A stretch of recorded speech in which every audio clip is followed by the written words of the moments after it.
saluto degli 8 finalisti. Si proseguirà poi con lo stile libero femminile, categoria ragazze che scendono in acqua. Nella prima batteria Eleonora Tauce in 2, Alice Marangoni in 3, Martina Marini in 4, Sonia Laguinciano in 5, Maria Controlli in 6, Chiara Mecchini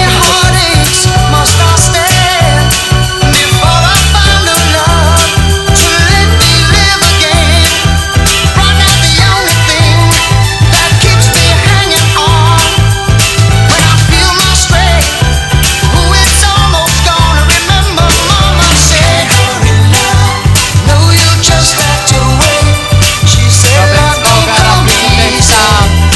La testa della gara nella farfalla, lui ottimo farfallista, l'abbiamo ricordato ieri, 24esimo ai Giochi Olimpici di Londra 2012 nella distanza più lunga della farfalla, 200 metri, già finalista ai campionati europei di vasca corta, 200 farfalla, ancora Svogar davanti, 59-56, a metà gara virtualmente il più veloce dopo la trazione a dorso delle 5 batterie.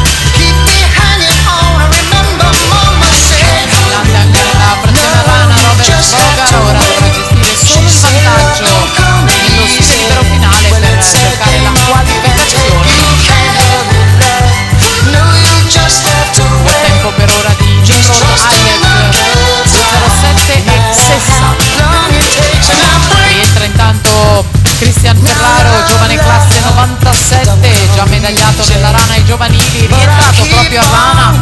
Sprint finale a stile libero, Svogar e Ferraro nell'ordine 2:05:42, 2:05:82. Sono questi i due miglior tempi delle qualificazioni dei misti maschili. Fra poco l'ufficialità di tutto il risultato delle batterie maschili e poi i nomi degli 8 finalisti. Si parte con lo stile libero donne.